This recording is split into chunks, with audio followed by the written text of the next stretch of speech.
And this is why a lot of women have so many issues today. They're not fully present in their bodies, so they can't use all of their senses and their intuition and instincts to download data to protect themselves, but also to attract the abundance of the universe. Silence is actually feminine. Silence is about collecting data. When I learned how to meditate and be in my silence and be in that nurturing space, that's when I'm at my most powerful. Because why?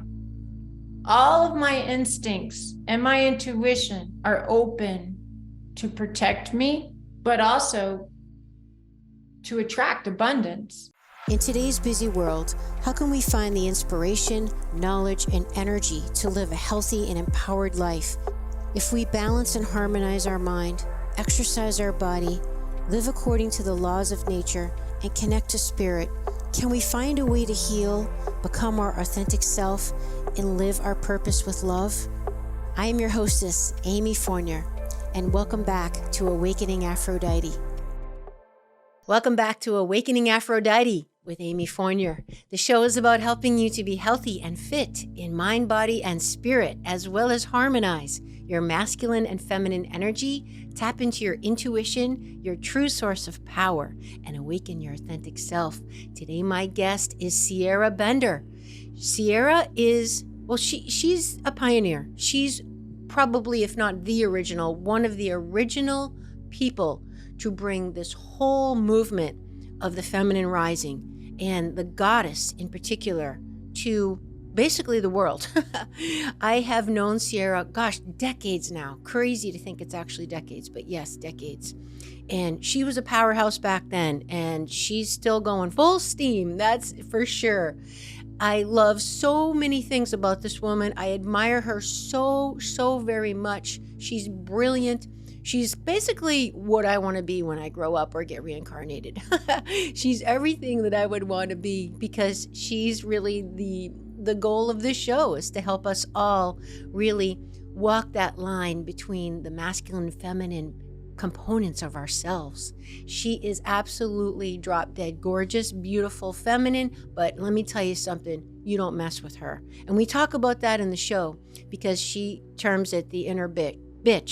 I can't even say the word. That goes to tell you how much I need to work on that part of myself.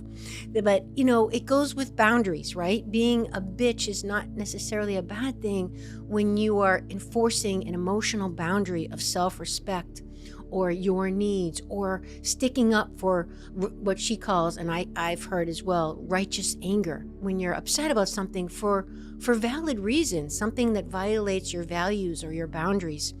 And we get into that, but I don't want to get too far ahead because I just want to tell you quickly that you need to check her out, okay? All this stuff is in the show notes, her website, sierrabender.com, and you'll see her best-selling books. She's got a Goddess Warrior membership community, one-on-one coaching, and she specializes in trauma, sexual abuse, and domestic violence and abuse. She's just a powerhouse. I can't wait to share with you the episode. And please also check out episode 17, way back in the archives. You'll have to forgive the not really professional podcast equipment because I was just like winging it back then. But Sierra was one of the original guests, and it's still full of juicy content. And we get more into Sierra's personal history, which was not only fascinating and inspiring, but truly amazing, because she basically died and she came back, and that's what started her mission. Very, very inspiring. So some of the things we talk about on the show is this term, goddess warrior, and the difference between a goddess and a princess. Very, very important. We talk about doing the work, being called intense. If you're a strong woman, like I often get labeled as a strong woman, and being intense. And what does that mean? And is that a good thing? Is that a bad thing? Like, what does it mean to be a strong woman in today's day and age? How energy works and intuition, how intensity is really truth, what it's like to be a trauma survivor, and how pain stretches you for freedom. And we talk about what's going on with like people wanting you to do well and be successful and get out there. But you know what? Don't shine too bright. Cut you off at the knees when you get too big, right? What's that all about? We talk about embodying the goddess and how important that is, about claiming your space, drumming, sweat lodges, ceremonies, speaking your truth, having courage, and what Sierra calls, which is a really cool term I never heard before, the sword of truth. And Sierra shares with us some recent statistics about what's going on with rape on campuses and domestic violence. And, it's not pretty, but let me tell you, it's happening. So we can't just pretend it's not happening. But the best part is Sierra brings the solutions, okay? Like me, she doesn't want to stay fixated on the problem and complain. Hey, let's fix it. What can we do? So it's beautiful, and it's not that complicated, and it involves staying in your body. Hint, hint. So get ready for a very passionate, awesome, private, really, discussion. I felt like it was just Sierra and I chatting on the phone like we do, and you're eavesdropping, so that's kind of fun. I don't ever remember what I say in these shows, so hopefully I don't say anything ridiculous. But before we get to the show, I do want to share with you from Sierra's best-selling book, Goddess to the Core, her 13 empowering guidelines. So this will be a nice structure for you to go in to listen to the conversation. So, Goddess Secrets, the 13 empowering guidelines. Number 1, you have the right and the ability to say no. Number 2, stop saying I'm sorry for something you have no control over. 3, say yes to pleasure. Rejoice in your sensuality and sexuality. 4, say yes to power. Being feminine doesn't mean being a pushover. 5, express, don't repress or suppress. Stop apologizing for being a woman. Emotions are part of who we are. I love that one. 6, draw the line. Take command of your space. 7, take a stand. Find your voice. Find your courage. We talk a lot about that in this episode. 8, guilt. Who needs it? Get off your own case. Guilt is learned, not earned. It's awesome. 9, stop beating yourself up. Stop setting unrealistic expectations. Who you are is enough. 10, say goodbye to the nice girl. Who are you fooling? Be true to yourself. Say what you mean and mean what you say. We talk about that a lot on the episode, having your own back. 11, face the reality. Superwoman and Supermom are cartoon characters. For God's sake, I added that part. And 12, you are worthy. You are deserving. Learn the rewards of receiving as well as giving. I did a whole episode on receiving. And lastly, Goddess Secret number 13 for empowerment. You desire, require, and deserve an abundance of love, money, health, wealth, success, and beauty inside and out. So yeah, that's, that could be a whole show on itself, the 13 empowering guidelines. I mean, just some of the amazing insight and inspiration and mindset from Sierra Bender, the one and only. I'm thrilled to share her with you. Hey, listen, if you want to support me in the show, you know what to do. Please take a moment and leave a review if you feel inclined. It's really quite easy to do, but it really means the world to me. And if you want to check out my products I use every day and recommend, there's coupon codes on my website. Just go to the menu tab, e-store, recommended products, and share the show, subscribe, share the love, particularly with a woman who needs some empowerment for today's episode. So let's now join the one, the only Sierra Bender. And welcome back to Awakening Aphrodite with Amy Fournier. Sierra, welcome back to the show, my friend. Hi, Amy. So good to see you. Wow. As I said in the intro, everybody, I need to make sure you check out Sierra's first appearance on the show, episode way back in the archives, 17. I think that was even before I had a proper microphone. So you got everyone listening, you'll have to forgive the sound quality. But let me tell you something, the sound content of what Sierra shares is vitally important. We talk about women's empowerment, goddessing up, Sierra's story, such a great episode. It's classic, it's timeless. So I'm just going to remind everybody to hit that up because I know after today you're going to want more of Sierra and that's a good resource to check it out. Oh, Amy, thank you so much. It was so fun to be a part of this and watch Yes. you grow. My gosh. Thank you. Well, you and I go way back, as I mentioned in that episode, that, I had taken several of your trainings in person back in the in-person beautiful days at Kripalu in Massachusetts. Your goddess certification course. I mean, that was really your mentorship of me, and one of the gazillion things I love and admire about you, Sierra, is you're really what my show is about. You embody what I think a woman really ultimately is. And Mm, as I say a lot on my show, I know for me, and I've seen in other women, we don't really have strong role models as women that are kind of the whole deal. A lot of times a woman can be like an Athena, really, strong mentally and like a warrior and really smart and strategic. Or, she might be like a Persephone and like super soft and playful and, buoyant and that young, jovial, maiden type energy. mm. Or whatever, maybe like a Kali, she's an ass kicker, or whatever it may be, different components. But to me, Awakening Aphrodite is bringing that feminine, the beauty, the love, the passion, the sensuality, the flowy dresses and the long pretty hair, and yes, wearing lipstick and high heels while still being a freaking warrior and an Amazon when you need to be. So you embody that ability, Sierra, as a real living, breathing goddess of a woman who can vacillate between the two. Yes. And I didn't have that role model growing up, and that's one of the reasons why I really globbed onto you. So I'm super grateful to now be at this point in our relationship where we're walking kind of shoulder to shoulder. Although you're so much ahead of me in many things, Oh, I but don't think I so. feel I feel like our path is so much like entwined of really what we're trying to do in the world. Mhm. Absolutely. I mean, I- you hit it right on, like the goddess and the warrior. I remember when I first came out with that term because it was always princess warrior. Remember Xena? And I'm like, no, I'm not Yep. a princess. I'm a goddess. And I Mm-hmm. used to say to the little girls that would come in with their moms at boot camp for goddesses, and they were just so excited, and I'd say, come on, bring them in the morning when we're drumming and singing and let them see, what's going on. So I would say to the little girl, 5 years old, and this is like really funny. I say, what's the difference between a goddess and a princess?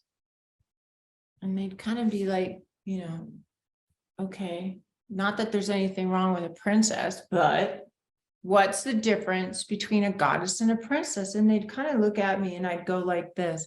The goddess saves herself, the end. And all of a sudden, because Disney and all this, that Love it. puts princess thing in their head, it clicks and they just go, I want to be a goddess.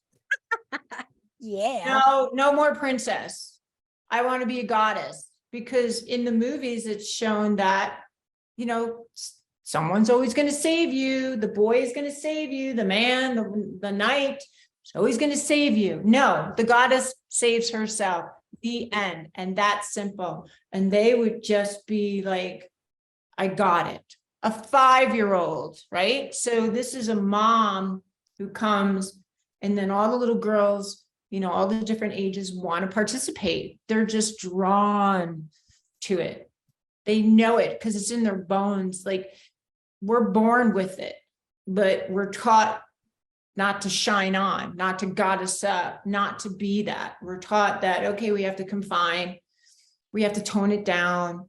I talked about this today in my teachings about how we are taught, go ahead, go out there, go get it. Some of us, now it's like young women, right? Come on, you can shine on, you could do this, you could do that, you could do that. However, when you get too big, you get too shined on, you get too, all of a sudden it's like, wait a second, we have to tone you down a little bit. That's too much, because the truth of who you are, what you're shining, what you're putting out, the message you're putting out to the world. I can't tell you how many times that happened to me.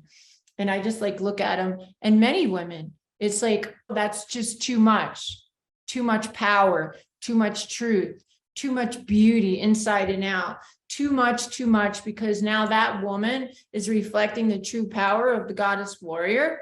And then what does that do? It affects different industries. Because all the industries want to make money off of us to say, you're not pretty enough, you're not good enough, you're not smart enough, you're not enough. Okay, so I've broken through all of those and I am enough. And sometimes as women, we get caught up in trying to prove it. I'm like, I'm not trying to prove anything. I just know I'm capable. And I know I'm a force of nature because I worked really hard at it. And so I would always get this, and maybe you've got this too. As a kid, like, you're so intense. You're so intense. Yes. And I'm like, as you can see, I'm intense. I'm alive. I'm passionate. I have tons of vitality. I know who I am. I know what my truth is. I know what I will and will not accept. Took a lot of hard work and tears to get to that point. And although we're taught that, we don't really know how to embody it.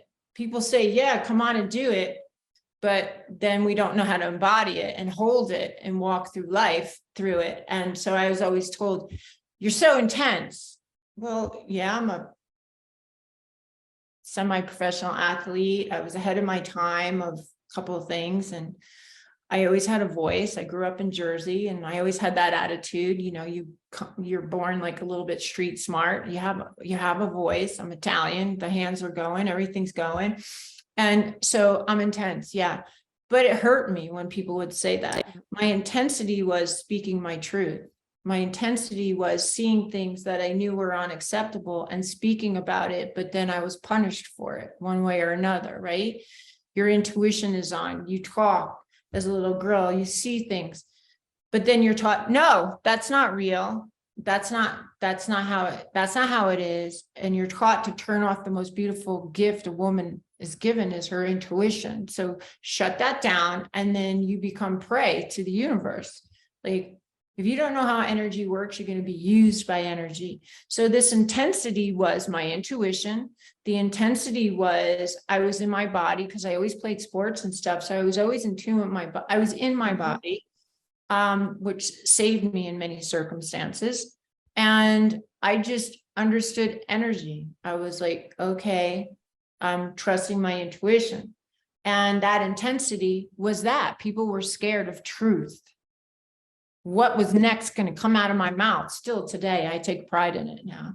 So I said, and men would be so scared, right? Because if you set a boundary or you said something that was inappropriate, or you said, hey, it was almost as if, no, that's not true, or you're intense.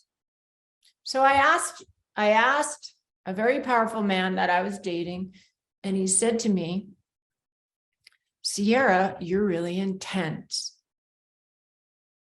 So now I'm like, you know what? I'm going to ask the question, why do you feel I'm intense? Like, you're so intense, Sierra. And I was like, can I ask you a question? Can I ask you, what does that mean? Instead of feeling hurt and taking it on, I turned it around and I said, can I ask you the question? What do you mean by that? And he goes, well, look at you. He's like, you're a goddess, obviously. You're very smart. Your presence, like, is big, shining on the goddess. And it's really hard to get away with anything around you. And I said, what? He says, it's really hard to get away with anything around you. So he knew my work. And so he knew both sides of me, right? So he'd see me in action with working and then being his partner. And he's like, it's really hard to get away with anything around you. So I started to giggle and I said, why? Are you trying to manipulate or trying to do something you don't want? And he goes, no. He goes, I'm just letting you know that people are scared of you. Your intensity is you're so on that people cannot get away with anything around you, meaning you're so present. Okay. So I giggled and I said, wow, I worked really hard for that. And I'm going to take that as a compliment, because to me, that's a compliment. And I started to giggle. And he goes, it is a compliment. But people, if you feel that people are scared of you, that's the reason why. He goes, I'm scared of you to a certain extent, because I'm not used to that. Like, you know who you are. You know, you are that beautiful goddess. You embody it. And here you are living it. Like, so I was like, yeah, isn't that kind of what every woman should be doing? Mm-hmm, mm-hmm. Hey everybody, hope you're enjoying the show. I'm here with my friend Hannah of Seeb and Solus. Hannah, you've talked a lot about how the skin can be related to what's going on mentally and emotionally for us, and even our immune system. And you actually had that personal experience yourself, so you know firsthand the result of PTSD and eczema personally. Can you just help us understand how there's a connection there between our mental, emotional, and what our skin is doing? Acne, eczema, rashes, any other skin problems? I was born during the war in Iran, and that created a constant battle of fear of anticipating dying as a young kid instead of having normal, playful, and active imagination as a kid. Your nervous system is an extension of our immune system. And when our immune system gets compromised, this essentially can affect your skin. You basically start to show skin issues such as eczema, psoriasis, heavy itching. And that's because your nervous system has been affected. As a child, I noticed that both me and my sister we were battling heavily with eczema on our face and our scalp. Not knowing what's happening, my mother took us to an herbalist, and they were able to tell us that they need to be on heavy amounts of mugwort seeds and saffron to calm the nervous system down and detox the gut, so we would reduce and eradicate the signs of eczema and itching. Let's talk about the benefits of mugwort seeds. And that's what makes your company unique, Hannah, is that you sell the Persian mugwort seeds as opposed to the leaves, which can be common with some other herbal companies. These are known as golden seeds in Iran because they're considered the king of all seeds. And this ancient Persian detox has been passed down through generations. It's a one-stop source of nutrients your body needs to detox liver and purify the blood cells. What happens, these seeds detox your gut and your liver, which then allow for healthier red blood cells that act as a medium culture for all of our 50 trillion cells. So this allows our immune systems for growth and repair, which we need on a regular basis. I have a mugwort seed hot tea with a couple of strands of your Persian saffron in there too, probably about 3 mornings a week. I absolutely love it. I'm really not a big tea fan, but I've become one. And I just love knowing I'm doing something good for my body and supporting another woman-based business and somebody that has ethics and morals and is giving back to the planet and does things holistically. So thank you for your amazing products, Hannah. Thank you, Amy. And you can get your own, you guys, save 10% because Hannah has given us a coupon code, FITAMYTV10, all caps, at checkout, and you can try it and save and let me know, and let's drink mugwort together. Well, you see, I think this is very interesting because there's so much I can say on this, because I got this my whole life, but in a different way of being a strong woman. And I'll tell you, I didn't like it. Because for me growing up, masculinity and femininity was definitely a line. Like it was a very strict polarity. It was kind of like one or the other. There wasn't really a flow gradient. It wasn't relative to the other term like it really is. Yeah. And I will say the whole feminine thing was poo-pooed. It wasn't valued. It wasn't honored. It wasn't even respected. It was all about, and that's why I was a tomboy. I was kind of daddy's girl. I kind of did the whole work thing, that, the 80s power suit with the shoulder pads and all the bullshit. Oh my God, help. And the hair and the whole thing. Yeah. Bad. But I remember even I've had boyfriends like you say stuff like, and the same as you, I literally had, actually my last boyfriend said, you're a force, quote unquote. Yes. And I took that as an insult, Sierra. Like I was hurt by that. I did, but let me tell you why. And now I wouldn't. But that was also what, 7 years ago.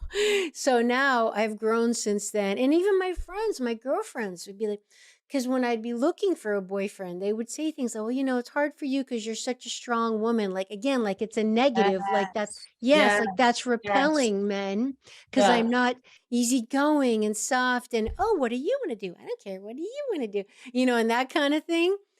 So I took it as almost being synonymous with being opinionated or inflexible. That was kind of how my subconscious was hearing, oh, you're strong, you're a force.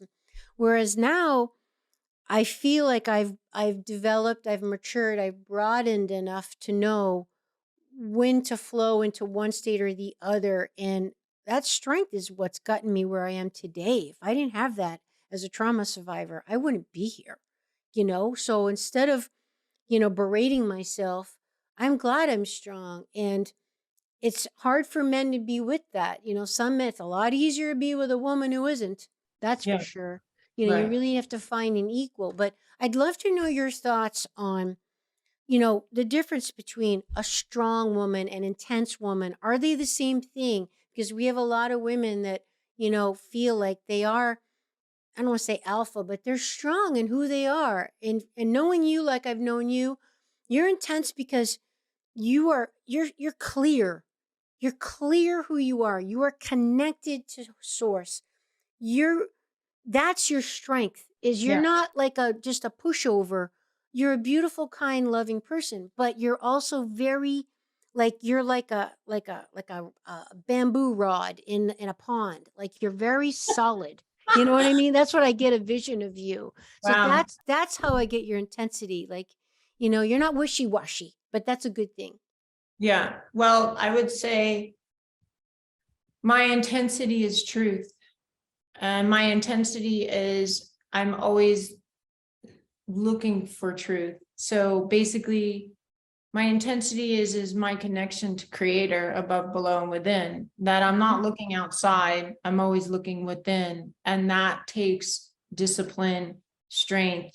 And as a trauma survivor, that's what helped me survive. I didn't trust humans. I didn't trust what was going on around me. What was said and what was done were totally two different things. Even my family members that were closest to me, who were supposed to love me. So the only thing that I had was creator, God, Jesus, Mary, angels,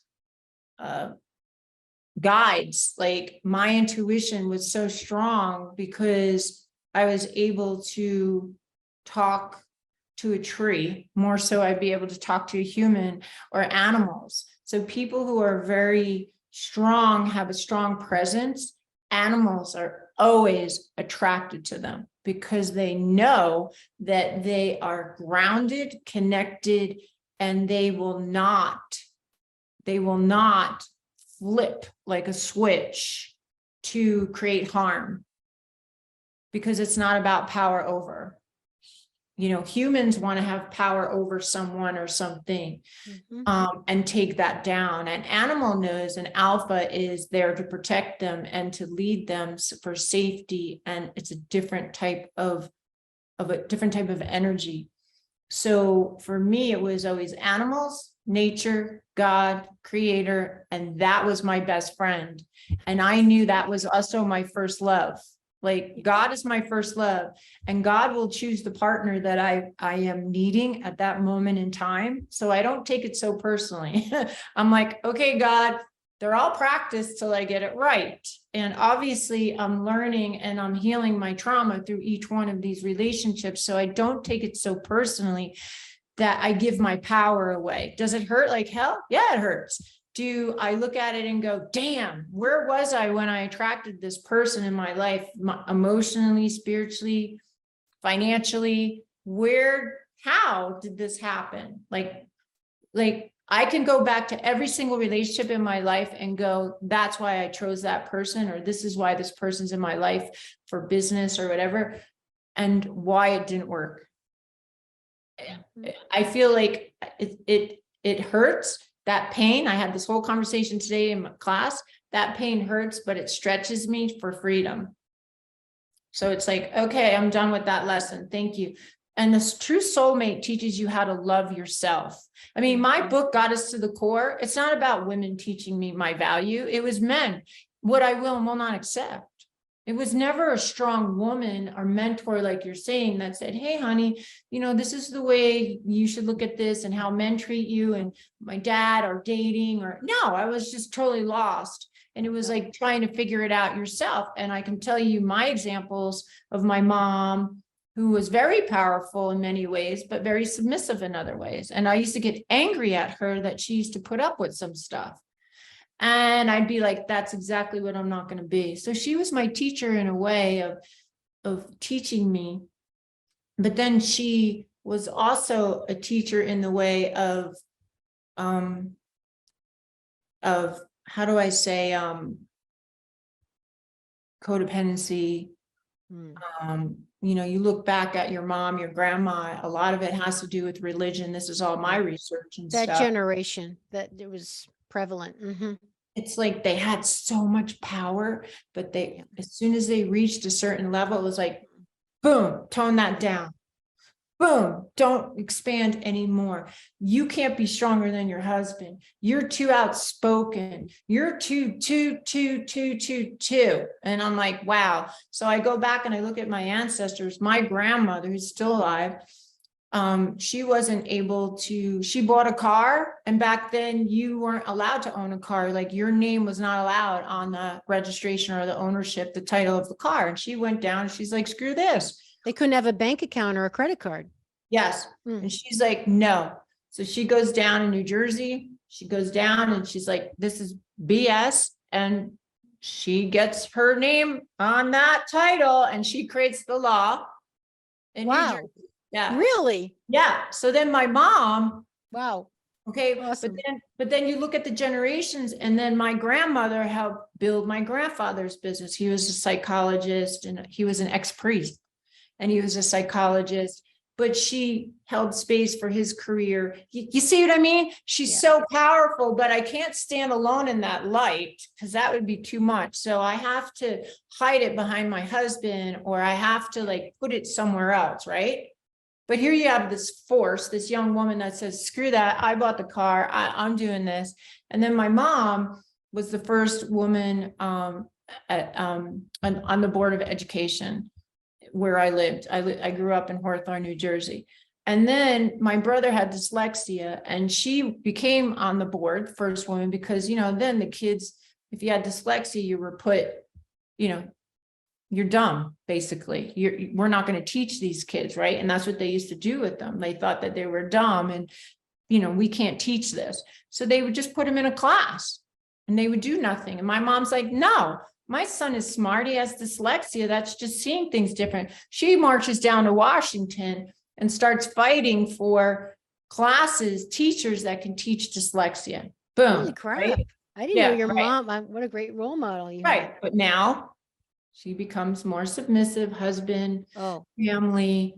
She's this force, but she can't grow. She can't keep spreading her wings, and she can't have her feminine freedom because that looks bad upon her husband, upon her family, whatever it is, society at that time, right? So she can grow, but she can't fully grow and spread her wings. You can't shine too bright. You can shine a little. Even today, women, you cannot shine too bright. Okay, great. All right. You built me. Most men will build the woman to be there. Like if you watch Fox, what happened to all the women who were, what was that guy's name? The guy was Harvey Weinstein. We'll build you to be this sexy, smart, intelligent woman and put you out there.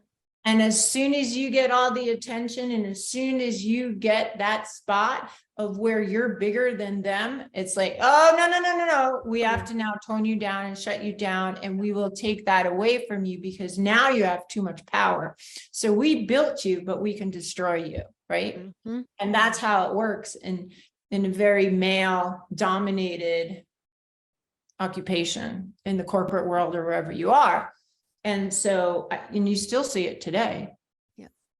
I mean, look at Harvey Weinstein and all the crap that went down with that, right? I'll make you a movie star, but you got to do this in exchange, and I'll do this. And there's always a catch. Well, I was never in that arena. And that's what my ex said to me. He said, you're in your own lane. People would say that to me all the time. You're in another world. I'm like, I like my world. I like my lane.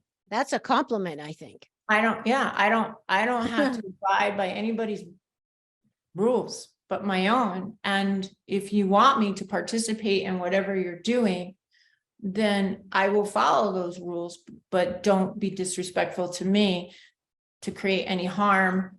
And if you do, well, then you don't get me. And I always had that self-love, because coming from trauma and abuse, I will never put myself in a situation where someone will abuse me, because I know what it is.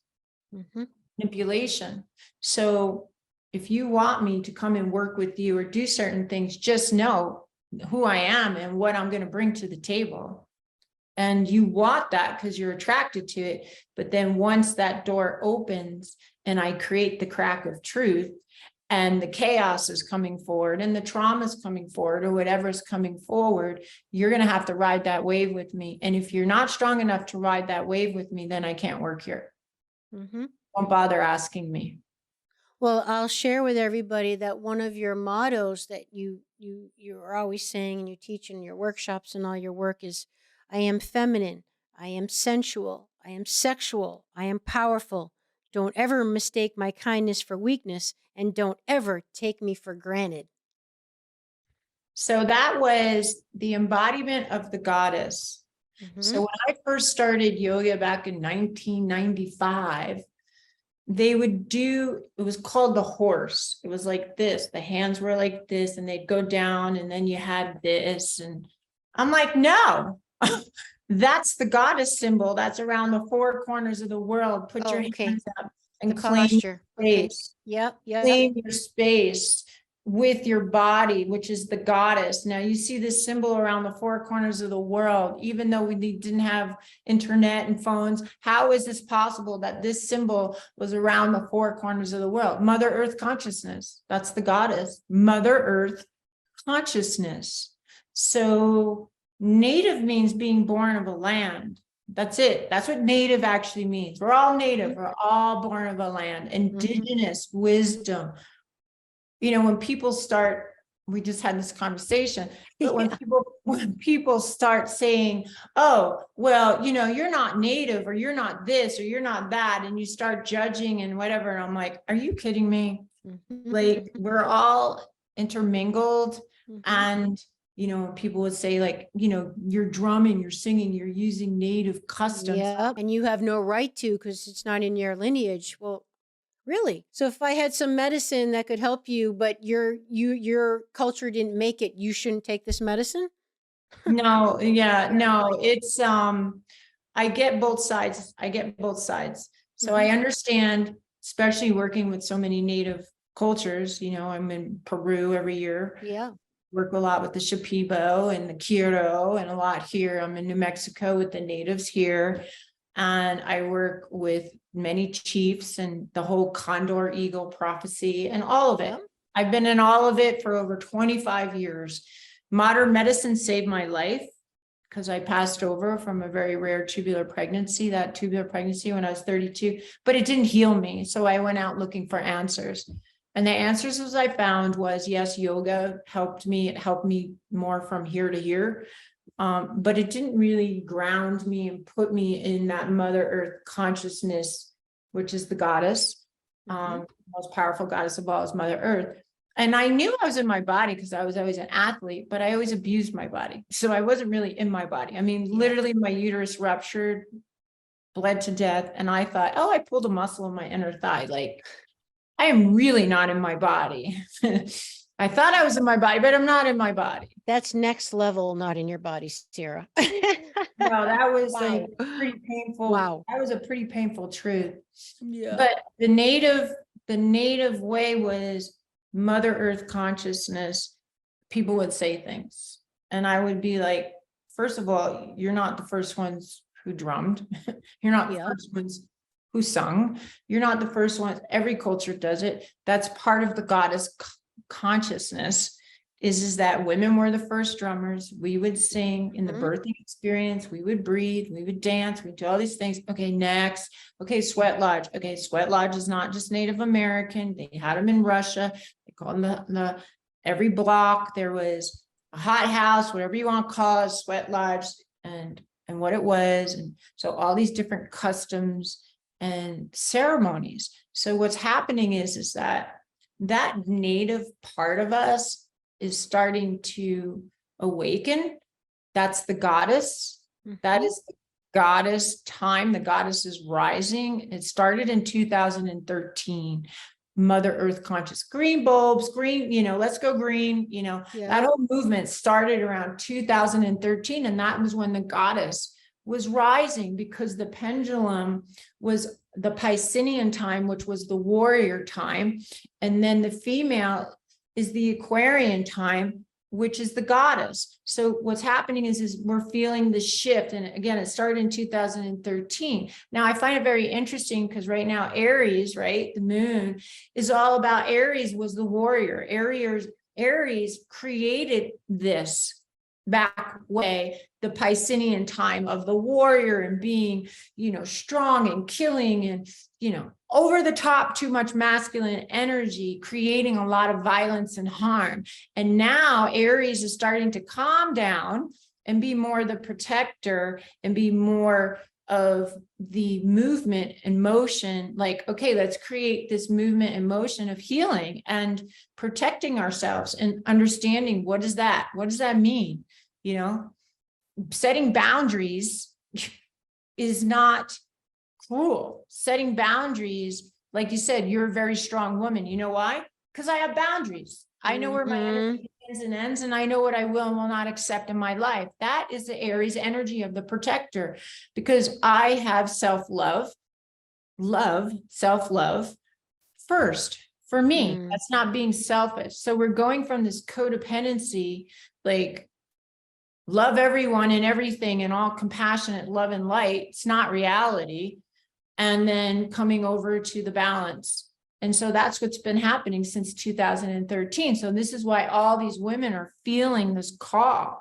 Like I say, the goddess is calling you, Pachamama, all the different names of the goddess around the world are calling you. It's calling you to come forward and bring that forth. Like it's the first time in our lives, in centuries, that I can share all this wisdom without being killed, or someone I love would be harmed or killed. So we're scared, this past life, if you believe in past life, we're scared to move forward because we understand what happened to us in the past. There's this feeling that if I really step forward and be who I am, or if I really open and shine, and I'm going to be hurt, harmed, or someone I love will be hurt, harmed because of me. It's deep, deep, deep seated. And that's what's starting to come up, is like, use your voice. As I say, claim your space, the goddess, use your voice and assert your rights. Assert your rights. What's going on, women? I don't understand. Well, women look at me too, as they look at you and go, okay, she's just too much. I don't care. I'm so sorry my presence bothers you, but I'm not suffering like you are. And I'll add that, it's just, this is the pivotal time in human history where people have to use their voice and speak their truth. And so many are not, because they're afraid of, what's politically correct, quote unquote, and, getting ostracized and condemned and cancel culture and creating waves and offending people and triggering people and all these things that we're hearing. So I can't tell you how many people I know that things that are going on in society or in their children's school or on social media or just politics or just anything that make them feel very uncomfortable, very upset, that, they really don't agree with what's happening or feels wrong, just wrong to them. But they're not speaking up because they're afraid they're going to offend people, all that stuff. What would you say to those people listening for them to have strength to find their voice and deal with the ramifications, but at least they're not betraying their own soul? Because by being quiet, you're acquiescing. You're condoning what's happening if you're not speaking up. You're just as much a part of it if you don't speak up. And that's what people have to understand, that being quiet is not a neutral. It's a negative. Someone has to speak up. But what would you say to those women to give them motivation to speak up? Speak, whatever it is, speak your truth. Don't be afraid. No, I mean, I just brought up, I did a speech in colleges for rape on college campus. And I don't use the word rape, it's women's empowerment. Mm-hmm. The more you empower someone, the more they will less likely become a statistic of some form of abuse, right? So that's my job. That's my truth. Mm-hmm. People don't want to hear the truth. So when the truth is said, and if you're really connected to spirit and you're in that space or place, it's called the sword of truth. It will cut through the BS. Okay. And a lot of people don't want to hear it because that means that something has to change. Their behavior has to change. The system has to change. Something has to change. And people don't like the pushback that comes with it, with you speaking your truth.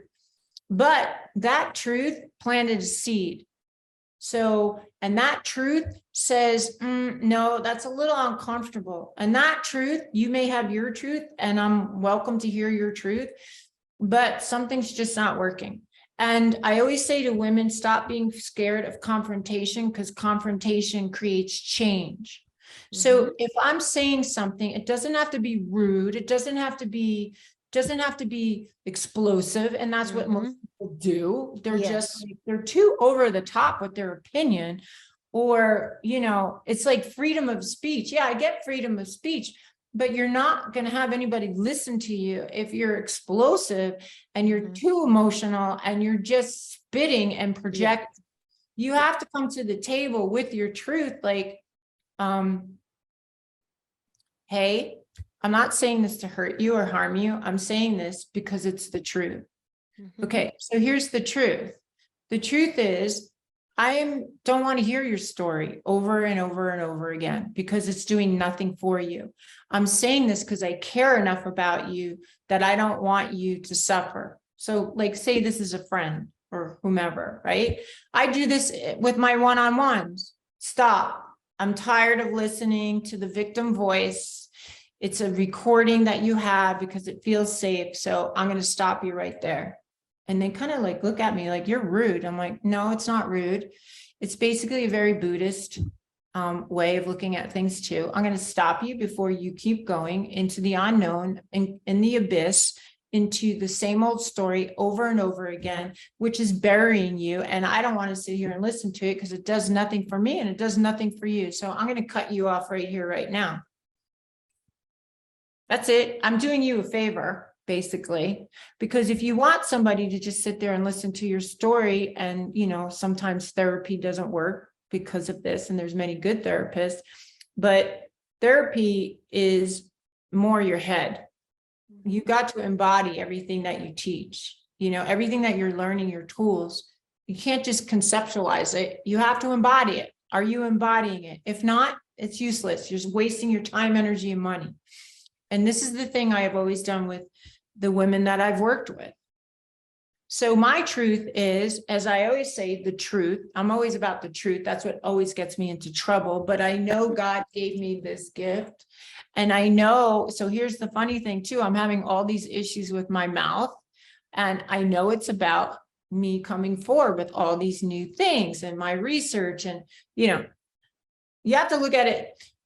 The higher you go, the opposite force is right behind you trying to take you down. Yeah. And it's just like, I feel it, but it's also healing my own stuff, like where I shut down my mouth, like where I lost my voice, my jaw hanging on to all that anger that I sucked it all up with abuse or people or having to, you don't even realize how you're body holds on to all this trauma, and then it pokes its ugly head up just when you're about to go into everything's good, I'm content, or everything's just running smooth. And then you're like, oh my goddess, there's a 2x4 coming right behind me. I'm expecting that, by the way.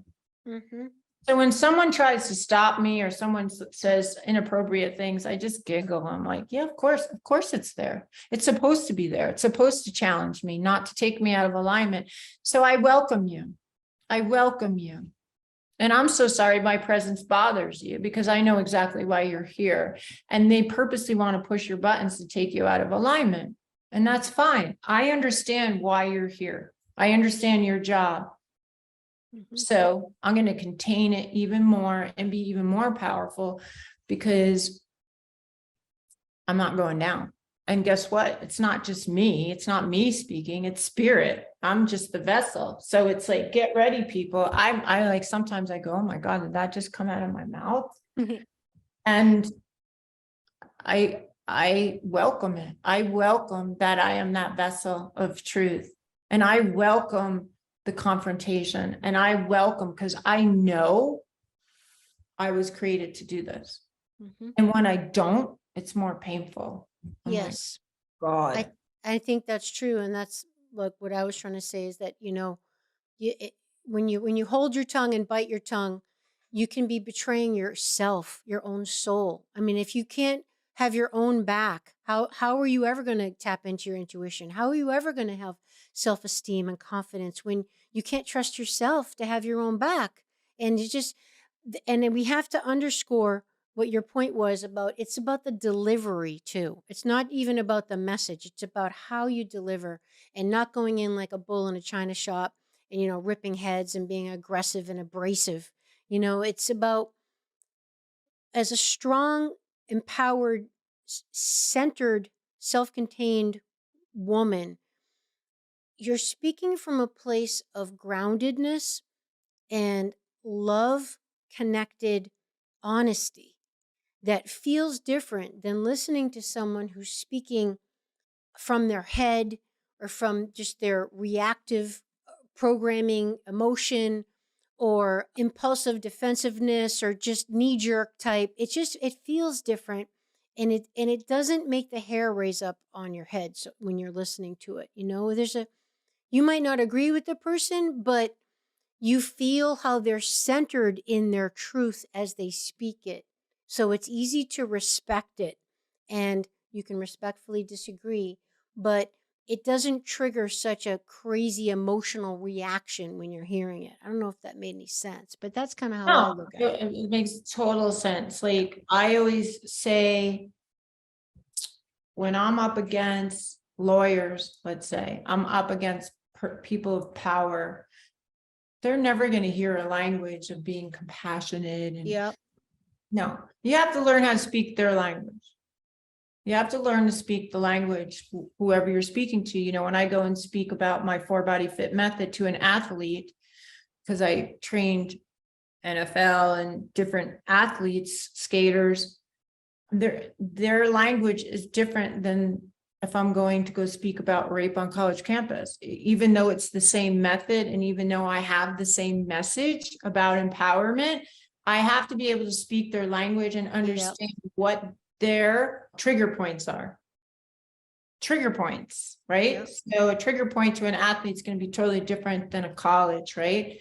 So trigger point. Okay, I go to Harvard and I go to Simmons and I go to all these colleges about helping women's empowerment and bringing down the statistics. The first 3 months of a girl's entry into a college is the highest rate of rape. Wow. I don't want to use the word rape because that disempowers me and disempowers my message and disempowers women. It's about women's empowerment. It's about, these are going to be our next leaders. And if 1 out of 3 women come from abuse in our country, so from sexual assault and abuse before the age of 18, now they're going into college, which now becomes a breeding zone with all the partying and the first 3 months of Greek life and all that. These girls aren't prepared. They end up being set up. It's horrible what happens. and then they become a statistic again. Or if they weren't a statistic, they will possibly become a statistic. Now that statistic of that abuse, they've already, if they were abused by 18, then they become a statistic again in college. Now, wait a minute, this young woman is going into the corporate world where she will be a statistic again against domestic violence, rape, whatever it may be, because those are the patterns. They're going into these very systems that do not protect or have any rules or regulations against sexist environment, Greek environment of drugs, of alcohol, of all these things that women become a statistic from, dropping a Mickey in her drink, doing all these horrible things that these young women are not even prepared for. And now it ruins their life. So now they have this secret for the rest of their life. Now they think that they're going to have a normal life and, go to school, get educated, which they can't because their mind is stuck on the abuse and they can't get over it. So it paralyzes them. Mm-hmm. And they think, oh, I'll just push this down and I'll be in a relationship and maybe I'm going to get married and have kids. And then they wonder why their relationships don't work out, or like, hello. So it's all about awareness and prevention. And what's going on in our culture, it's not so much about prevention. It's more about crisis management. Well, we have an issue. How are we going to solve it? So nobody really wants to invest in the prevention because they can't see it. It's not something tangible. How are you going to prove it? What are you going to do with it? Like, are you serious? You have all the statistics, you have everything that this is what's happening. But how are we going to create the change? How are we going to not allow these girls to become a statistic again? People don't care. You know why? I finally figured it out. Because the truth is, if they say that they have an issue or a problem, that's a whole nother crisis management. So basically it's saying, yes, we have a problem and we need to do something about it. So instead of solving the problem, they throw these kids underneath the bus. They're just another number. So my truth is, shame on you. The next time one of these girls is assaulted or something happens, it's on you. I turned it around. It's on you because now you know, and now you have the knowledge and you have the answer and you have the solution to solve this and you still don't want to take it. Well, shame on you. Every single person, every single young woman who becomes a statistic of any form of sexual assault and abuse on your campus, guess what? It's on you. Now you're going to have to live with that because you have the power to create the change, but you don't want to create the change because one, you have to be truthful and accept that there's an issue. Two, you're going to have to change the system. And three, you're going to have a battle with a lot of young women who were a statistic to come forward. And that's the biggest problem because it's going to cost money. It's going to cost money. So all the young girls that were a statistic, that were raped, and lost their education because they couldn't focus because of the trauma that they went through. Now, if any college says, yes, I have an issue and we want to resolve it because we don't want to be one of these colleges, means that you're accepting that you have a problem. Mm-hmm. That's the truth. That's the truth that does not want to be known.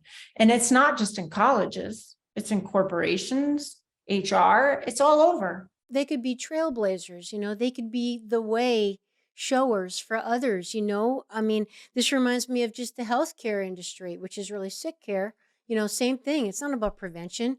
It's sick care. It's we don't get reinforced. I mean, now, every now and then you might get reimbursed for a gym membership on your insurance, but it's very similar analogy. But Sierra, what I know, so much of your work is about the solution. So you're talking about prevention. Just in the time we have left, I mean, what are your thoughts to leave the audience with? Okay, how can we focus on prevention? If I have a daughter or a girl, a girl in college or a young girl, or I'm in the educational system or obviously in society, how can we turn this ship around and help prevent more of these crazy statistics? And I know it's a hard answer, but No, it's a pretty simple answer. To me, it's pretty simple. Great. It is teaching the basics of getting into your body, Okay. staying in your body, because that's the hardest thing, especially now. I don't want to be in my body. I don't want to feel. I don't want to deal with my stuff.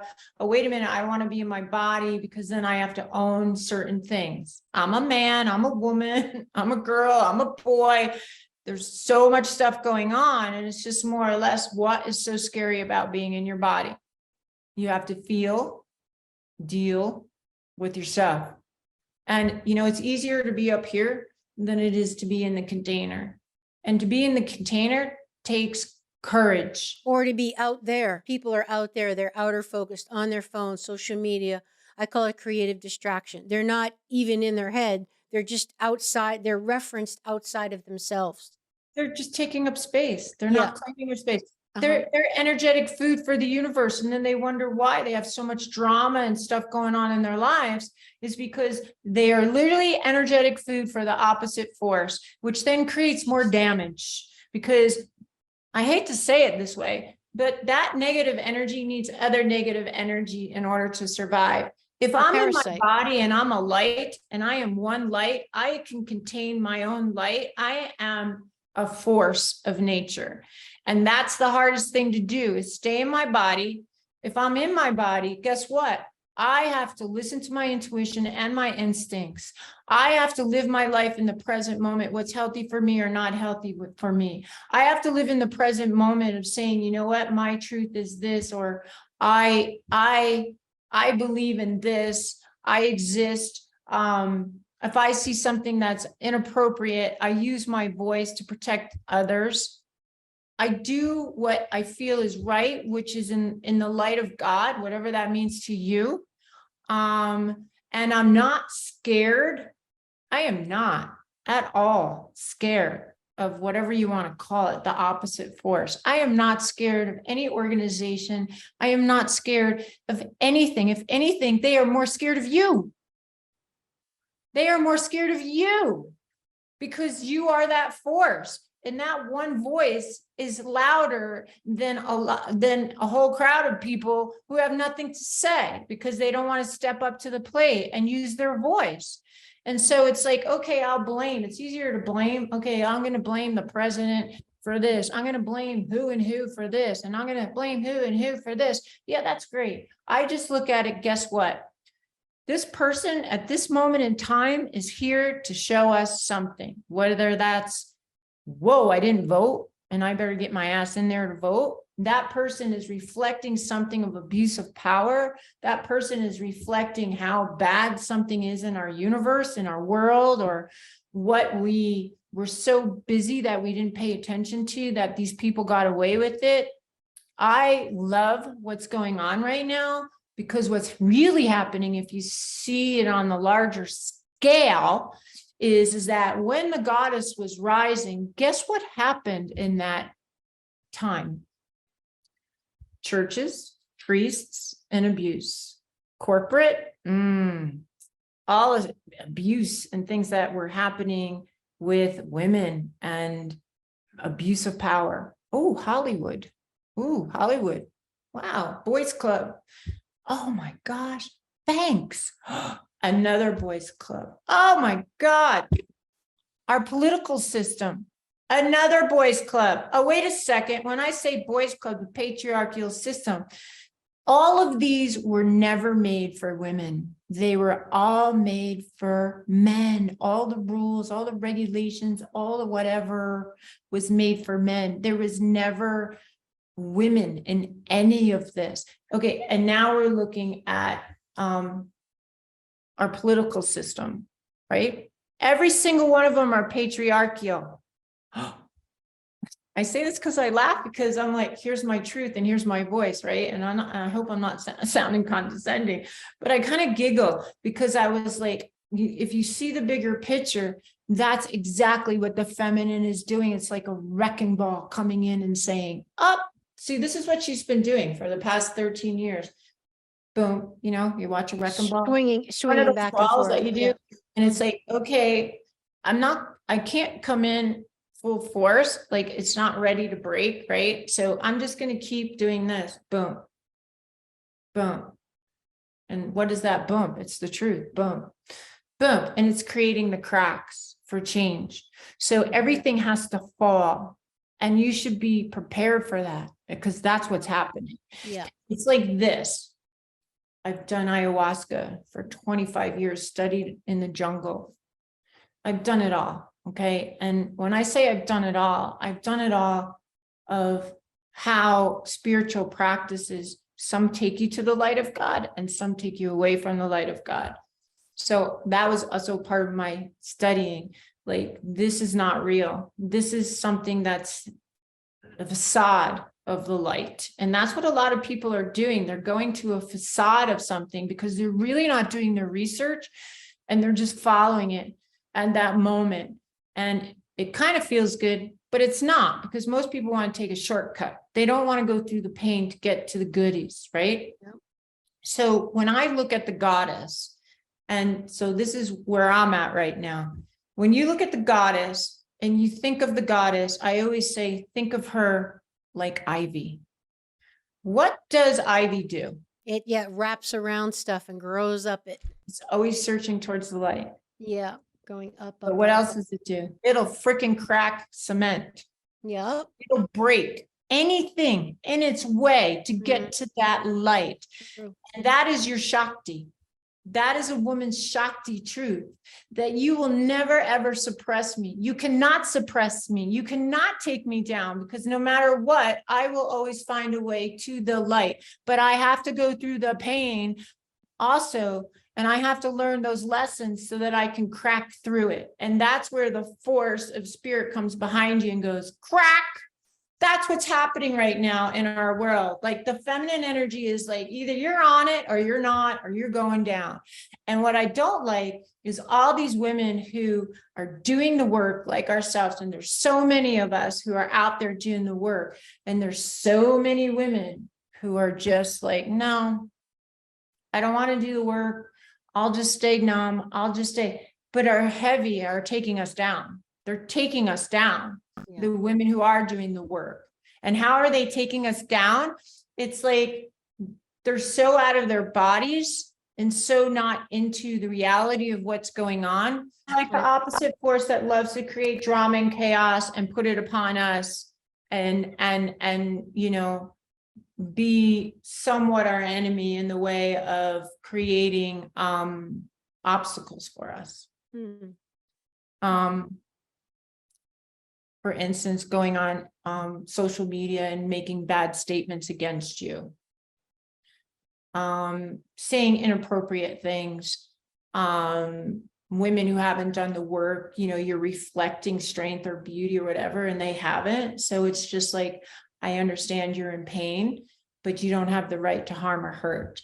So if you do, and that's your choice, then I have the right to protect myself. So you have to remember that's my truth, that you will not create harm to me because you're inappropriate or you don't want to do the work. And I even do this with my clients. You're not ready. Your clients are your worst enemies sometimes. They're the ones who hurt you the most, you know? And it's like, but you have to remember, the ones who love you the most are the ones who sometimes hurt you the most, because you're holding them accountable to move to the next level. And the first thing they're going to do is attack what creates hurt or harm to them. So you don't take it personally. I don't take it personally. I just go, they're not ready. But you do not have the right to hurt or harm me. And that's what I say to every woman. You may not like me because what I'm reflecting in you or bringing up in you, like the moon, I'm reflecting light in the darkness. And if you don't like it, I understand. You may not be ready, but you do not have the right to harm or hurt me. And if you do, I will take you down. And when I say I will take you down, I will put you in a place, meaning I will speak truth. And those words will hurt. And when I say hurt, I'm not purposely hurting you. Those words will be more or less love in a hard way, meaning love. I'm so sorry that you came from trauma. I'm so sorry that your father raped you. I'm so sorry that this has happened to you. And I'm so sorry, but you are creating harm to yourself and you're creating harm to others. And I'm here to help you. And I want to help you. And I walk that path with you. However, if you create this harm because you feel that you're not ready or don't feel safe, and you want to hurt because of that, you want to hurt me or hurt those that are trying to help you, well, then be prepared. Be prepared, because you haven't learned your lesson, and you haven't learned your lesson of understanding that the bottom line is how the best way I can explain it is, and this is what I say to my women in boot camp: you may not like me, and I don't care if you don't like me. That's not my job. My job is to push your buttons on purpose. My job is to help you move through to the next level. My job is to show you how to do it and give you the tools, because women be like, you're such a bitch. And I'm like, yeah, you need to learn how to do it. Because the bitch is also the one who sets the boundaries. And the bitch is not a nice girl that apologizes for something that's uncomfortable because you're uncomfortable. The bitch is the woman who says, I know where my energy begins and ends. The bitch is the instinctive and intuitive part of myself that says, look, I know you're trying to manipulate or trying to harm me one way or another, and I'm on it. And I'm not going to apologize for it. And so they're kind of taken aback. And I said, so once you understand that bitch part of yourself that I'm trying to teach you, that you so respect about me, then you're going to understand how it works in your everyday life. And you're not going to look at it as a bitch anymore. You're going to look at it as, I'm a badass. I love that so much. This is like gold here. I wish I'd heard this 40 years ago, because you know, I'm a reformed people pleaser, and I needed to be that bitch. It was always when I was a little bit of a, you know, putting down that boundary or standing up for myself or whatever, it was always like, oh, well, who does she think she is? Or she thinks she's so great or whatever. So I would immediately cower back. The whole don't shine too bright. You know, you're awesome, but wait, you're not that awesome. You know, and she, you know, the whole talk behind your back thing. So you didn't want to hurt people's feelings or come across as being arrogant. So you had to pull it back. So my boundaries were just like non-existent. And I needed to be more of the bitch to stand up for myself and to be able to have the courage to keep walking away. Like even when I knew that there, you know, she's pissed, I just hurt her feelings, or what, now she's going to go talk bad about me. But so the freak what? You know what I mean? I have to stand that ground. And I wish I had done that more.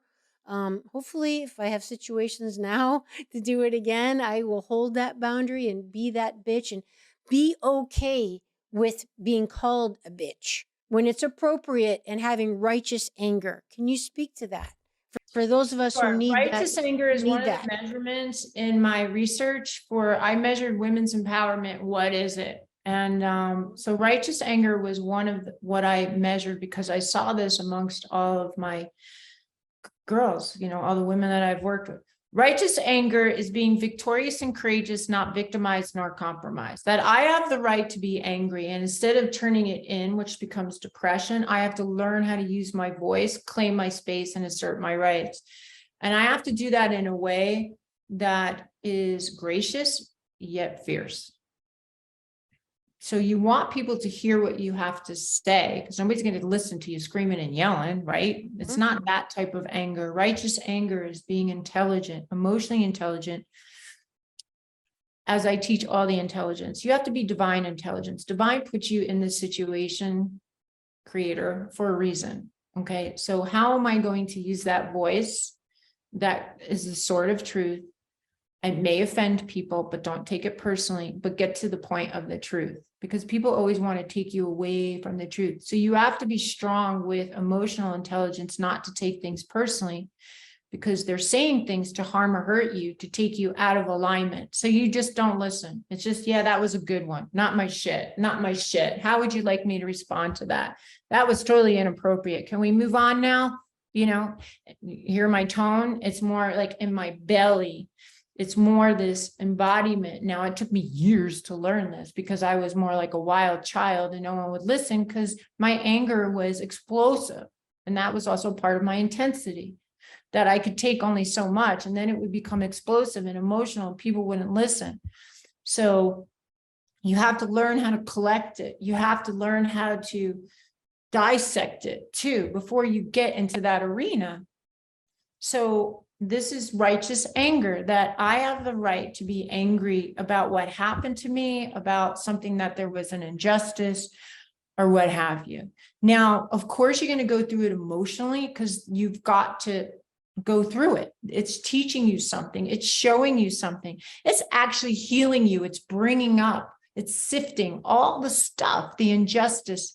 It's karma. It's pushing a button. Okay, I accept that. Throw it up, emotional vomit, right? Now I have to come and really pull myself together and think about, how am I going to get my point across so that I'm heard? And sometimes it's not even about them hearing your message. This is about you speaking. Yes. It's not about looking for their validation, like forgiveness. I'm not doing this because I want your validation when you forgive someone. I'm doing this to let you go because I no longer want you to play a part in my life because you're taking up space in my head, my heart, and everywhere else. So guess what? I'm going to forgive you for me so that I don't have to deal with you anymore.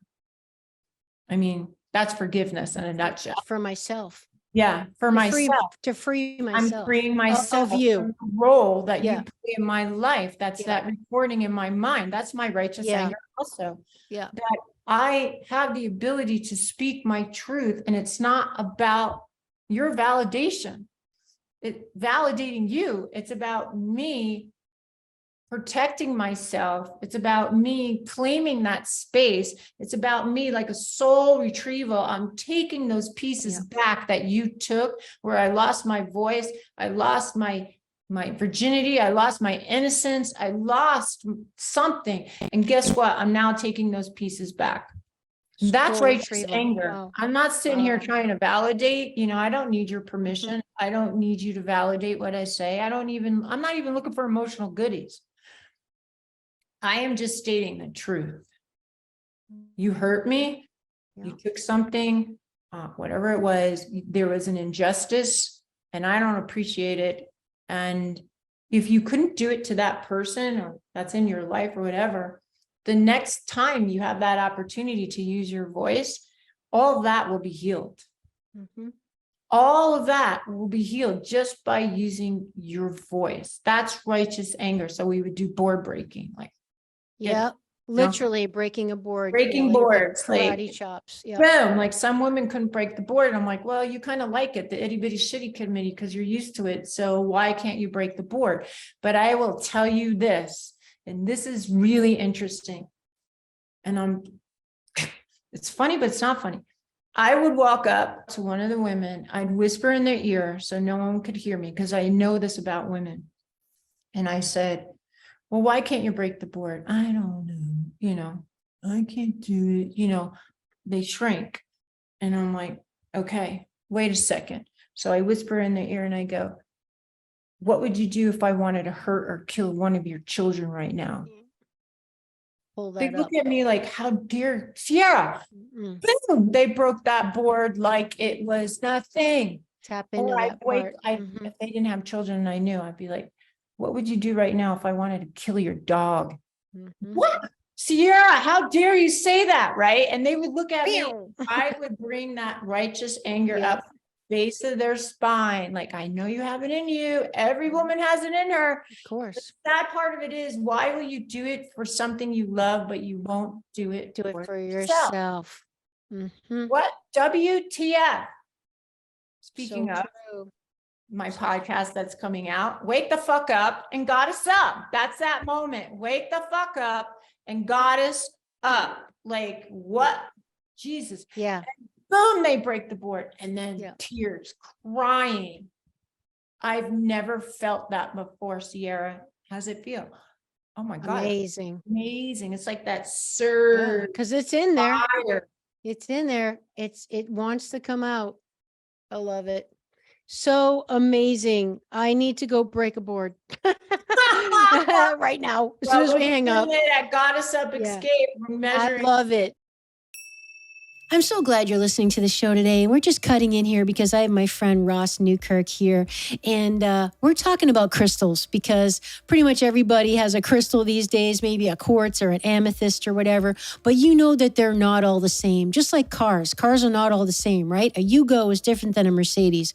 Well, if you have a crystal because you want to produce something in your life, or maybe to harmonize an area of your life, or heal something in your life, or clear energy, or project an intention or a manifestation, what do you have the crystal for? Or maybe just because it's beautiful, and it's a beautiful something to have in your home, and our environment is very important to produce a frequency that helps uplift our energy. That's all great reasons, but they're not all created the same.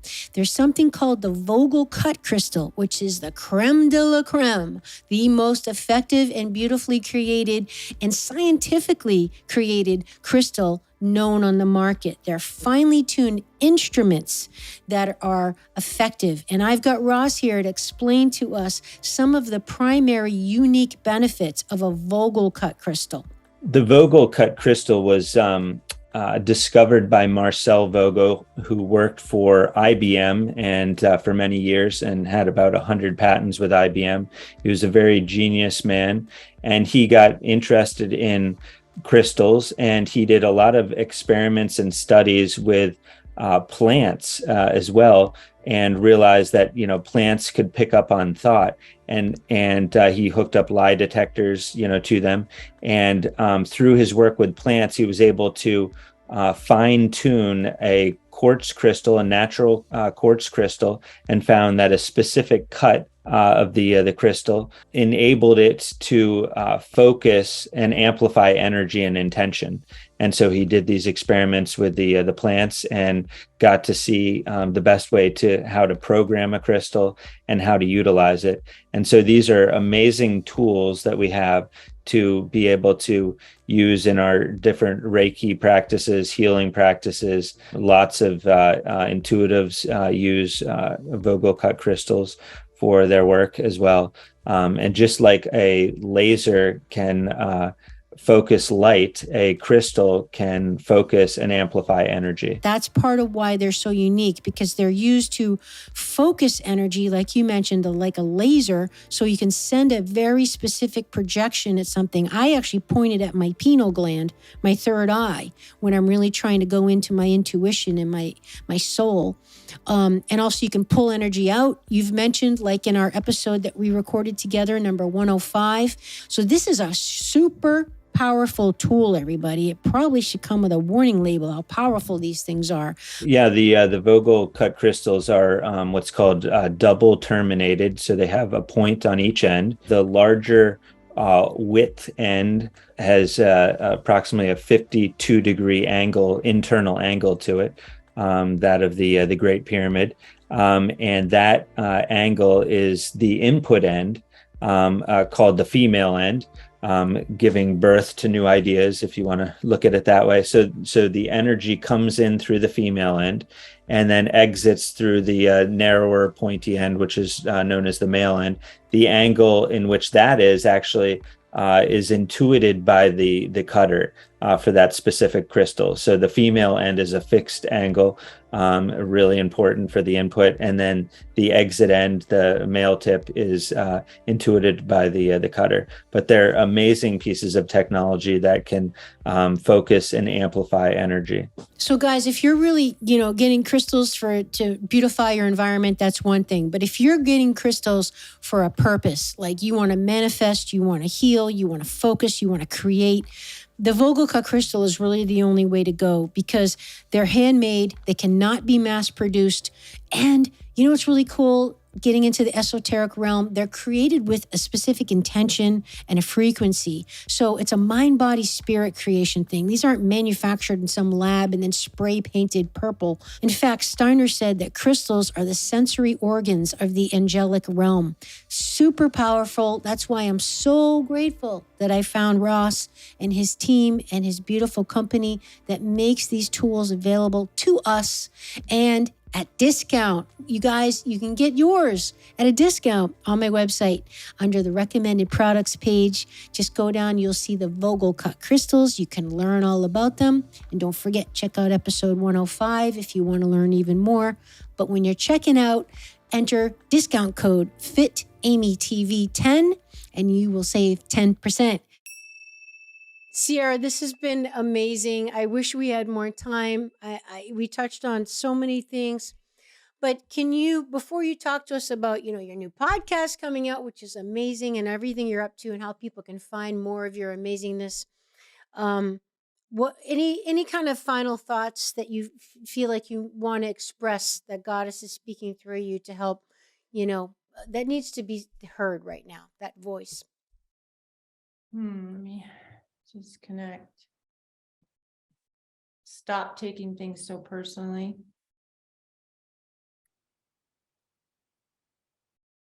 That's the biggest one. Get in your body.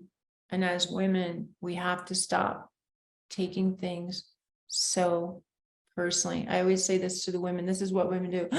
How dare you say that? Yeah. Oh my God, you hurt my heart, a family member, friend, whatever it is. And I'm like, so true. Here's the answer to that. You don't let it come in. Like, you're too open. You need a filter. Like I always say, if you had like a curtain, like a linen curtain, you can see how the light comes through, but it's a net that stops any negativity or anything. Like negativity, the opposite force comes in like blobs. It can't live on its own. So it has to pull other negativity to it, right? Like a parasite. Yes, but light can stand on its own. And that's why it's so drawn to you. And you should know that. It's like a mosquitoes coming to the light outside. Yeah. Well, that's how I look at my energy. Like if I don't want somebody coming into my energy, I'm like, I put out that, I shine on more. I just shine on more because that light is love.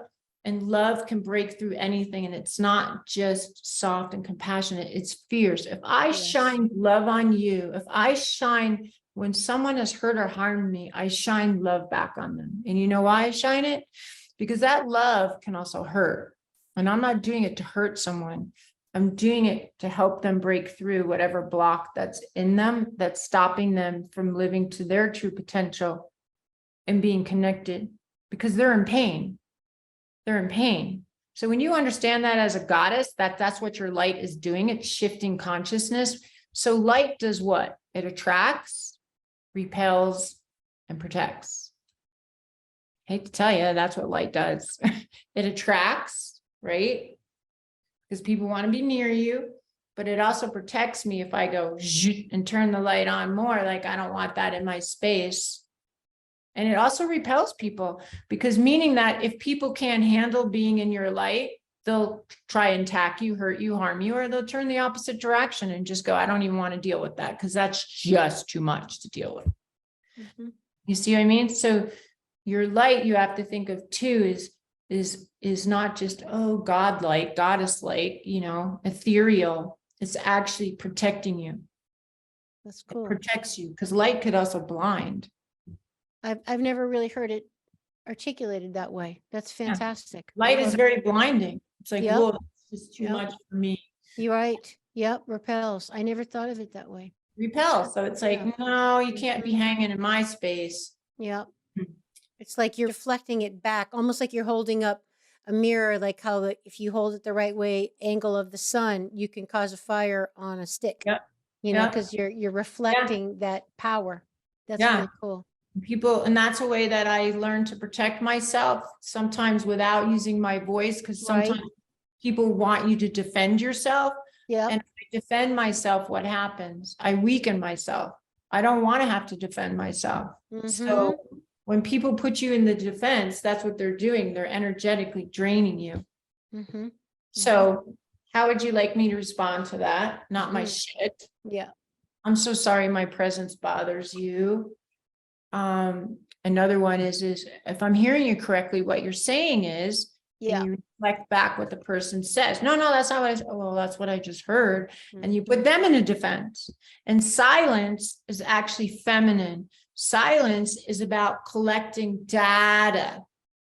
So if I'm silent, not silenced, silent as a woman is feminine. When I learn how to meditate and be in my silence and be in that nurturing space, that's really hard, because it is very nurturing when you're in silence. You hear spirit, you connect to everything, God above, below, within.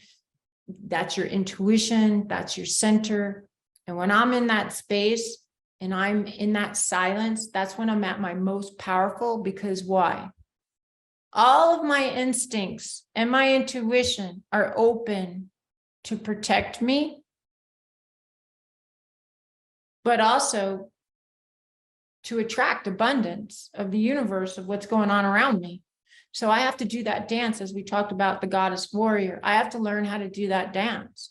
And if I don't know how to do that, I'm going down. Again, I'm just energetic food for the universe. And this is why a lot of women have so many issues today. They're not fully present in their bodies, so they can't use all of their senses and their intuition and instincts to download data to protect themselves, but also to attract the abundance of the universe. To say, hey, you see these wings? I look at these wings like a bat. Boom, that's not in my space. That's not welcome in my space. Boom, energetic wise, that's how I look at it. Boom, that's not welcomed in my space. Those are my wings that I have tucked in, and I spread them out when I need to spread and fly. Mm-hmm. And so, this is what my logo represents, is that freedom, is that flying, is that expansiveness. But I also look at them as wings, like boom. I love that. Angel Michael, angel of protection, like, yeah.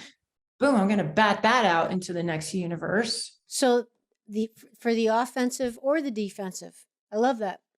Yeah. That's so great. I love it. I don't know. I just, for years of understanding energy and doing this and working with the deepest, darkest trauma, I don't fear the opposite force. I understand it's there for a reason, and you just have to respect it, and you just don't spar with it. You just understand it, but you will not tolerate it if it's in your space or place or taking up energy. I think the key is, to not fear it. You're giving it energy. If you fear it, you're giving it energy. The person who fears death is already dead. Like, if you don't fear it, it doesn't have power over you. It's the fear that has the power. So hopefully we can all get to that place. Yeah. But the stronger your connection is to spirit, you realize you trust spirit even more to protect you. Yes. And show you the way out, show you what to do, show you how, here's a great example. Through COVID, when all went down at COVID, and I had to accept a lot of things, but I knew it. Still hurt. Doesn't mean I didn't hurt. But I had to get attorneys involved. Oh my God. Talk about just a nightmare. And they knew what they were doing was not right. And they knew how to create emotional reactions, right? That's their job. The opponent is supposed to take you out of your core, what have you. And they push buttons on purpose so that you get emotionally involved. So that way you're out of focus. And then that way you fall, you get tired, you get exhausted. That's the purpose. They just extend it. And once, maybe one will settle and give up and, whatever it is. And when you're in that space or place with sparring with energy, that's very mental that way. And that's how our whole world basically is. It's like trying to prove someone wrong, or the intellect. The lesson that I really learned that was so energetically, even dealing with energy all my life, was whatever you do not emotionally react. Just don't emotionally react. Number one, because you're giving your power away in any situation. Number two, dot your I's and T's. And number three, give them enough rope to hang themselves. Because it's funny how the one who always thinks they're the smartest and think you're not paying attention is the one that always gets caught up in its own rope. So it's just like you kind of sit back and go, oh, you think you got away with that? Oh, okay. All right, let him go. You think you got away with that? Yeah. You think you got away with that? Okay. No, I'm watching. I'm just not reacting. That was a huge lesson for me to learn. But if I put that in a shamanic teaching, here's the shamanic teaching. What does the most powerful spirit animal, which is the jaguar, the panther, the mountain lion, they're all the same. They're all about the shaman, the cat energy, right? What does a cat do? And mind you, who's the most powerful feminine force in the animal kingdom? The lioness. The lioness, right? Why is she the most powerful in the animal kingdom? Because she has to hunt, feed her babies, and protect her babies. Again, what I just said about breaking the board, like you can't do it for yourself, but oh my God, when you see a mother that's protecting her cub or a mother, oh my, like forget it, she'll take you down. So when you're dealing with shamanic energy, which is the shaman of the jaguar energy, what does a cat do? It can see in the dark. It sees what others don't see. It sees what others, this is our feminine energy. It sees what others don't see. It can see through the darkness because it could feel it and it could see it. Good. So what does it do? What does a cat do? It circles its prey constantly, and you don't even know it. A cat doesn't come in and attack out of nowhere. It's studying you. I'm a huntress. I hunt elk, a bow and arrow. That animal, that cougar, that mountain lion will be hunting me at the same time, but I'll never see it until the last moment because I'm not paying attention. For days. For days. Like a long time. This has happened. I've had a mountain lion come to our boot camp in the morning to our yoga. It was insane. So it's circled. I thought it was a deer, putting its head down and up. It's the same color, but it was in sunrise. So my point is that she will circle her prey because she studies what's going on. And then she comes in for the kill. And how does she come in for the kill? She studied, one, her predator that may be coming after her. And two, she studied her opponent, the weakness. She studied to get the strategy for an effective kill. For an effective kill. So my point is like, when they say pick your battles, the war, that's my point. Know your subject matter, study the subject matter, understand mentally, know that you've studied the subject matter that you need to get into the arena. Don't be emotionally reactive. Give them enough rope to hang themselves because spirit's got your back on that stuff too. Like, because you're standing in spirit and trusting spirit to guide you, spirit will actually set that up for you. Them not paying attention, they're going to trip and they are going to show you their true self. That makes sense? Yeah. So that's how you come in for the kill, is you outsmart them. And it took a long time for me to recognize, like, okay, if my spirit animal is that shaman, is that jaguar, I was like, what does a jaguar do? What does a cat do? Like, Sierra, think about it. You have this energy that's already within you. You know this, but you're really not putting it into effect into this part of your life. Show me how to do this. I love it. Sierra, it's so powerful. I hope everybody goes back and listens to this again, what you're really saying, because, it takes trust, it takes patience, and there's just so much about it is awareness. And like you always say, and a lot of your work is, stop, look, listen, feel. We learn, we take our cues. I always say animals and children are our best teachers. It's like using all of our abilities, using all of these senses that we have. We don't. And we wonder why we're not powerful. It's like, well, they're right there. Start cultivating your own power. Sierra, how can people find you? Where do you want to direct the audience? I know you've got lots of stuff, lots of options for them. Here's her book again. Everybody, don't forget episode 17 on Awakening Aphrodite. All the marks in it. Look at all the tabs. But please tell people how they can find more of you. Sure. It's at my website, sierrabender.com. I have right now a Goddess Warrior membership community where I come on and do coaching. And then we do an actual workout. We have weights, we have yoga. Again, it's about embodying it. How do I move through trauma, things that are stuck in my body, the issues in your tissues, as I call it. So it's experiential therapy, which is what I've always taught. So that's why the method has worked so well. I'm not just talking about it. We're doing it. We're embodying it.